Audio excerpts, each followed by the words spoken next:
comment expliquer cette montée de tension? Deux invités, Will Prosper, documentariste, militant pour les droits humains et ancien policier de la GRC. Bonsoir, Will Prosper, bienvenue.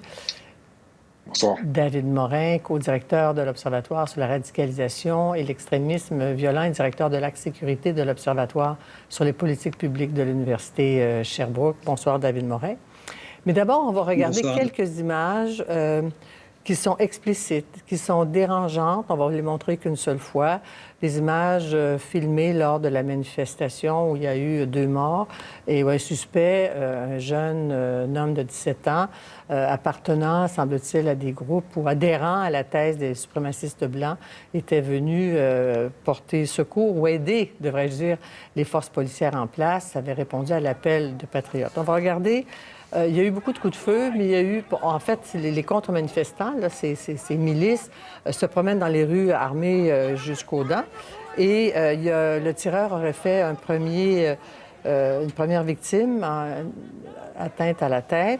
Et puis ensuite, ce tireur est pourchassé par les manifestants. On le voit à un moment donné tomber au sol. Il tire sur donc les manifestants qui tentent de le rattraper. Fait d'autres blessés, et il se relève et se dirige finalement en direction des voitures de police. Vous allez le voir, là, il va s'en aller, puis il va mettre les bras en l'air, mais il est armé de sa AR-15, là, donc son fusil semi-automatique. Puis on voit, là, vous allez le voir, puis on voit que les policiers qui passent à côté de lui le laissent partir sans être importunés du tout. Et CNN, vous le voyez, là, il passe à côté des policiers, puis on le laisse partir. Alors qu'il y a des gens qui le pourchassent et qui disent que c'est lui qui a tiré. Et à un autre moment de la soirée, puis c'est pas précis si c'est avant ou après cette séquence-là, on voit des jeunes milices qui échangent avec les policiers qui sont dans leur gros camion, et les policiers les remercient d'être là, de les aider, et leur offrent même des bouteilles d'eau. Puis on entend « Merci, thank you guys, merci d'être là les gars ». Alors on va s'interroger sur la signification de tout ça avec David Morin puis Will Prosper. D'abord vous, Will Prosper, quand vous regardez ces images et que vous voyez la situation que l'on tente de récupérer des deux côtés de la classe politique, démocrate et républicain, qu'est-ce que vous en faites? C'est profondément inquiétant, la division qui s'opère, cette division-là plutôt qui se poursuit en fait, depuis déjà des siècles, on pourrait dire. Il y a une partie qui demande une justice sociale, puis il y a une partie qui insuffle un vent de peur auprès de la population. Et j'ai l'impression que les gens sont de plus en plus braqués, chacun de leur côté. C'est une véritable poudrière. Quand on a des milices armées, il y a des gens qui sont battus pour le droit de porter des armes librement dans la rue. Et on voit la police qui supporte ce type de mouvement-là. Et on voit une personne de 17 ans qui s'en prend à des manifestants selon ce que lui juge lui-même comme étant un acte de désobéissance civile. Et il va y aller à ce point d'exécuter des gens. Et le président Trump avait déjà parlé de looting, puis il faut mettre des actions contre eux et ainsi de suite. Et ce qui est le plus frappant, en fait, c'est de voir que M. Blake, qui, lui, n'a pas d'armes, rentre dans son véhicule et est une menace pour les policiers, même s'il n'a absolument rien. Et maintenant, on voit un jeune homme qui vient de tuer 2 personnes, qui est armé, et on le traite comme un roi. Et ça, si ces images-là sont pas assez marquantes, je ne sais pas qu'est-ce qu'il faut pour montrer ce contraste-là. Donc, il faut tirer des leçons, encore une fois, de ce drame-là. Pour vous, David Morin, qu'est-ce que ça évoque? Oui, je suis assez d'accord avec ce que dit M. Prosper. Ça confirme le biais implicite qui existe dans une partie de la culture policière américaine. C'est pas tous les corps de police, c'est pas tous les policiers, mais clairement, écoutez, en plein mouvement social Black Lives Matter, les quelques derniers jours viennent confirmer finalement les raisons pour lesquelles les Afro-Américains réclament aujourd'hui un changement de culture au niveau de la police. Donc je pense que ça fait pas de doute. Dans mon esprit, les images parlent d'elles-mêmes. Ce qui, moi, me surprend un peu, si vous voulez, c'est la complaisance des corps policiers qu'on voit là. Alors encore une fois, c'est pas forcément tous les corps policiers, mais de cela à l'égard d'hommes qui sont armés. Et si les images des policiers qui donnent de l'eau, par exemple, précèdent le crime qui a été commis par le jeune homme. On voit que, a priori, ça avait peut-être dépassé l'heure du couvre-feu. A priori, c'est un homme de 17 ans. Je ne suis pas convaincu que ce soit légal de porter une arme ouvertement quand on a 17 ans dans cette ville-là. Donc peut-être que si les policiers avaient bien fait leur travail à ce moment-là, ils l'avaient contrôlé, ça serait pas arrivé. Donc on voit finalement un enchaînement d'événements marqués par ce biais implicite à l'endroit des miliciens qui a conduit au drame qu'on dénonce aujourd'hui. Oui, parce que ce qu'on voit, en fait, comme différence de traitement, vous l'avez souligné, David et Will Prosper, c'est qu'un homme blanc armé jusqu'aux dents, avec une arme semi-automatique, peut déambuler. C'est son droit constitutionnel, en fait. C'est le fameux deuxième amendement que réclament beaucoup d'Américains. En revanche, un noir non armé de dos peut se faire tirer parce qu'on soupçonne qu'il a peut-être pris les clés de la maison qu'il ne devait pas avoir entre ses mains puis qu'il y avait peut-être un couteau dans la voiture.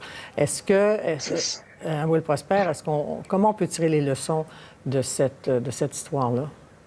Mais je pense justement, les leçons, on ne peut plus les tirer malheureusement parce qu'on est rendu à un point où est-ce que, si on retourne un peu dans une histoire qui n'est pas si lointaine, en 2012, on parlait de Trayvon Martin et George Zimmerman. Donc, c'est quelqu'un qui s'est autodéclaré patrouilleur puis qui a commencé à circuler dans les rues et qui a abattu un jeune qui était dans cette rue-là aussi. Dernièrement, il y a eu un jogger, la même chose est arrivée.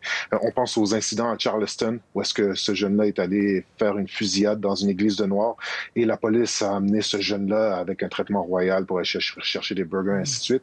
Et je vous rappelle, je parlais du cas de Zimmerman, mais c'est un système judiciaire qui ne l'a pas reconnu coupable. Donc, on se ramasse à dire des messages Black Lives Matter, on se ramasse à demander des actions policières. Et quelles leçons à tirer? C'est une excellente question parce que j'ai l'impression qu'on ne tire pas de leçons et n'on prend pas d'action, surtout. Et les milices, David Morin, vous êtes un expert de ces choses-là. Ce jeune homme adhérait donc à la cause de Trump. Il a été vu dans des rallyes, voulait protéger, voulait contrer les manifestations qui sèment le chaos. Mais ces milices, elles servent à qui et à quoi, avec quelles conséquences? Oui, alors on parle souvent du second amendement, mais ce que beaucoup de gens ne savent pas, en fait, c'est que le second amendement, qui donc reconnaît au peuple américain le droit de porter des armes, est justifié par le fait, et là je cite la Constitution, qu'une milice bien organisée est nécessaire pour la sécurité d'un État libre. Donc au départ, le deuxième amendement, finalement, il est fait pour reconnaître le droit à des groupes organisés éventuellement d'avoir des armes contre un État qui deviendrait totalitaire, qui essaierait de les désarmer en mettant sur pied une armée fédérale. Et ce qui est important là-dedans, c'est que, en fait, il y a eu un glissement, et ça fait toujours débat aux États-Unis, vers le fait que le droit collectif de porter des armes ou de certains groupes s'est tranquillement transformé, en fait, en un droit d'autodéfense individuelle. Et le législateur américain, progressivement, y compris la Cour suprême, ont reconnu ça comme un droit individuel.